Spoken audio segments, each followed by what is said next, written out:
Boa noite, meu nome é Sara Regina e hoje o nosso trabalho vai ser falar sobre a anemia falciforme. Eu vou começar falando da definição e meus colegas vão dar continuidade no trabalho para vocês. Então, a anemia falciforme, ela é uma doença que é hereditária, que nós herdamos dos nossos pais. O que acontece? Os glóbulos vermelhos têm um formato anormal da hemoglobina. E essas hemoglobinas, quando elas têm esse formato anormal, elas são chamadas de hemoglobina S. Quando os glóbulos vermelhos têm uma grande quantidade dessas hemoglobinas S, ele cria um formato de foice e se tornam frágeis e endurecidos. Geralmente, essas células em formato de foice se tornam bem numerosas quando as pessoas têm infecções ou têm um baixo nível de oxigênio. Aí, os glóbulos vermelhos, eles são células que têm um formato arredondáveis e são bem flexíveis. Dentro deles, eles têm ele tem a hemoglobina, que ela dá aquela cor vermelha ao sangue, e ela também é responsável por transportar o oxigênio dos pulmões para os tecidos do corpo. E quando ela se torna em célula foice, ela vira uma célula frágil e endurecida. E com isso, ela tem dificuldade para passar nos vasos sanguíneos menores, os capilares. Ela tem essa dificuldade por conta do formato dela. Aí o que acontece? Ela faz um bloqueio do fluxo sanguíneo e ela também reduz o fornecimento de oxigênio. E aí com esse bloqueio, ela reduz o fornecimento de oxigênio nas áreas em que tem esses vasos menores que foram bloqueados, e aí que surgem os sintomas da anemia. Oi, gente, eu sou a Amanda Polinário, eu vou falar um pouquinho para vocês sobre o traço falciforme. O traço falciforme, gente, ele é só uma característica genética que é herdada de um dos pais, os genes, né? Então, aqui, ó, esse desenho eu vou explicar para vocês. Aqui é o pai que tem a hemoglobina, né? A, que é a hemoglobina normal, e a hemoglobina S, que é a normal. Então, é chamada de AS. E a mãe também tem a hemoglobina AS. Então, o que pode acontecer com esses filhos? 25% deles pode ter a hemoglobina A do pai e a hemoglobina A da mãe, que vai ser a hemoglobina AA. Então, tem chances de 25% do filho ser saudável. E a hemoglobina... E também tem 50% de chance de o filho ser traço falciforme, que ele vai herdar, né, a hemoglobina A do pai e a hemoglobina S da mãe. Então, é AS, que é só um traço que ele vai carregar, né, na verdade, esse traço falciforme. E também pode ser que ele que tenha 25% também, que ele pode pegar a hemoglobina S do pai e a hemoglobina S da mãe, que no caso vai ser hemoglobina SS, que se dá o nome de doente hemozigoto. E eu pesquisei também e vi que a cada 3 a 100 pessoas da população tem esse traço falciforme aqui no Brasil. Os sinais e sintomas, que são dores nos braços, nas pernas e nas costas, a anemia, que é a diminuição da hemoglobina no sangue, icterícia, que são a pele e os olhos amarelados, infecções, palidez, diminuição do baço, feridas nas pernas, inchaço nos pés e nas mãos e o atraso no crescimento. Oi, eu sou a Aline e eu vou falar os tipos de diagnósticos da anemia falciforme. Primeiro é o teste do pezinho, que ele é feito após as primeiras 48 horas de vida, onde ele identifica vários tipos de doenças que a criança pode ter, como por exemplo a anemia falciforme.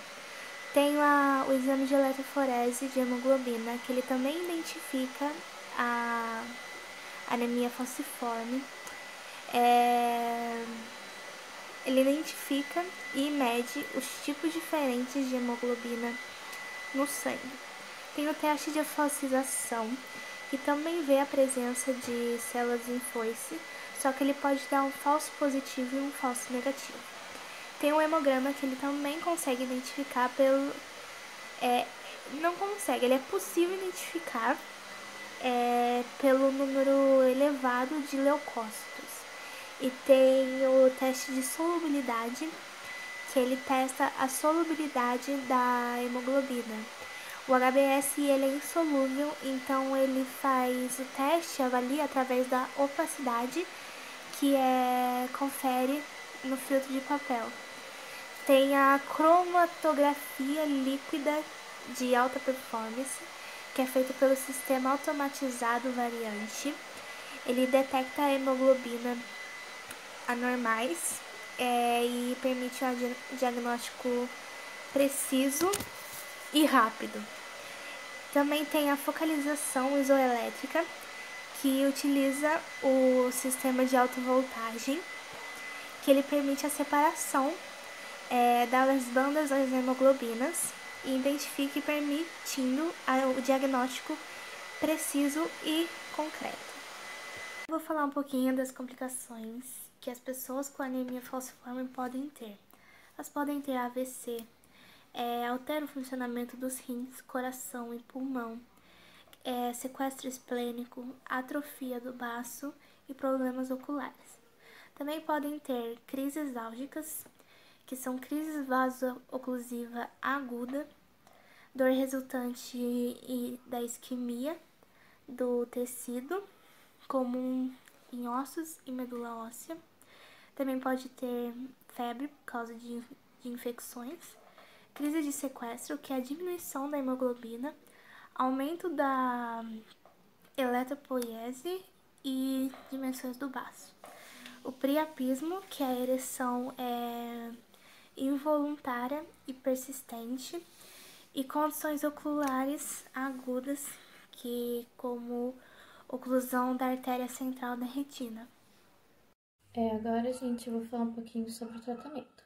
O tratamento ele pode ser através de remédios anti-inflamatórios, que pode ser a penicilina, que às vezes é indicado para crianças, né, de 2 meses até 5 anos, que é para aliviar a dor, né, que nas crises que essas crianças têm.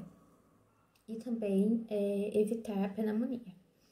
E também, quando a criança está com crise, também utilizado máscara de oxigênio para aumentar a quantidade de oxigênio no sangue e para conseguir respirar.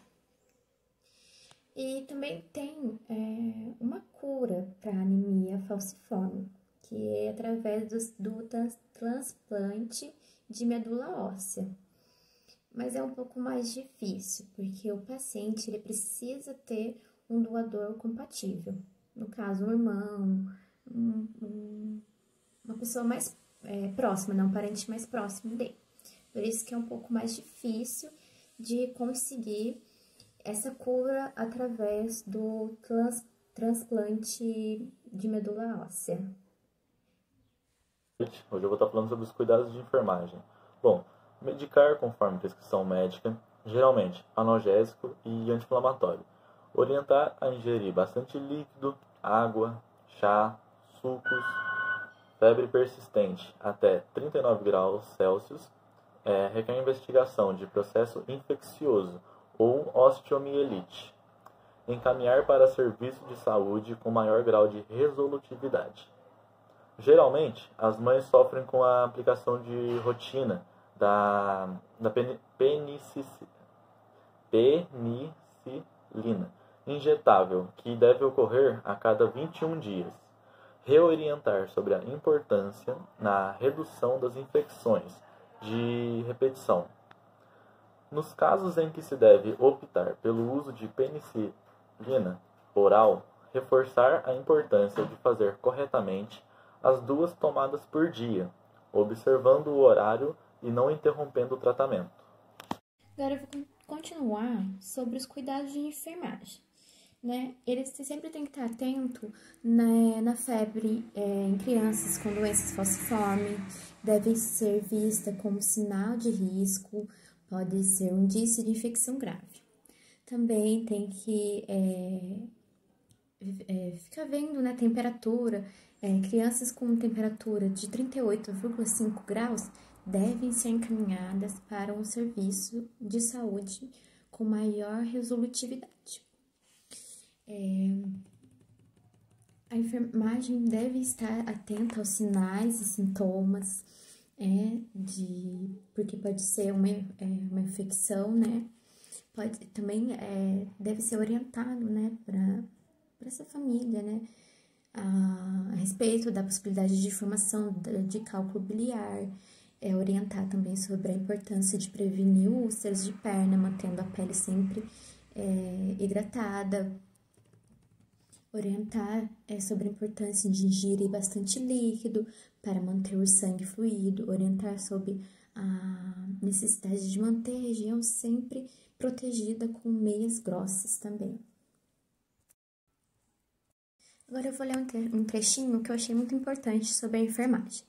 É importante que a equipe de enfermagem esteja adequada, orientada e informada a respeito da doença, acolhendo essa família, sobretudo a mãe, amenizando o impacto do diagnóstico, o sentimento de culpa, né, que essa mãe tem, e a importância de aderir ao tratamento e orientações de enfermagem, assim como o acompanhamento de um centro hematológico. Eu achei bem legal essa partezinha que fala. E essa foi a minha parte do trabalho. Recomendações para lidar com a anemia falciforme. Exija que o teste do pezinho seja feito em seu filho ou filha logo depois do nascimento. Se for constatado que é portador de anemia falciforme, encaminhe-o rapidamente para um médico especialista. Então, procure imediatamente assistência se a pessoa com anemia falciforme tiver uma crise de dor. Embora, às vezes, ela possa ser tratada em casa com analgésicos, repouso e ingestão de muito líquido, só um médico poderá avaliar a necessidade de internação hospitalar. Entenda a febre do portador de anemia falciforme como um sinal de alerta e não faça uso de medicamentos sem orientação médica do especialista que acompanha o caso. Leve imediatamente para o hospital mais próximo uma criança com anemia falciforme que tenha ficado pálida de repente. Lembre-se de que alterações oculares também podem ocorrer nesses pacientes. Por isso, eles devem ser avaliados periodicamente por um oftalmologista. Bom, agora as perguntas interessantes. Por que o paciente com anemia falciforme precisa ingerir grande quantidade de líquidos? É recomendada a ingestão de cerca de 3 litros de água por dia para manter o sangue menos viscoso, mais fluido e evitar obstrução nos vasos. Outra pergunta o que é traço falciforme e o que ele pode causar? Bom, o traço falciforme não é uma doença. Significa que a pessoa herdou de um dos pais o gene para hemoglobina A, que é a normal, e do outro o gene para hemoglobina S, que é característica da anemia falciforme. Ou seja, ela é hemoglobina AS. As pessoas com traço falciforme são saudáveis e nunca desenvolvem a doença. No entanto, eles podem transmitir o gene com mutação para as gerações seguintes. Caso o indivíduo com traço falciforme tenha um filho com uma pessoa que também tenha o traço, a criança poderá ter anemia falciforme. Se nessa concepção especificamente ambos os pais transmitirem o gene da hemoglobina S, aí a criança vai ter sim a anemia falciforme.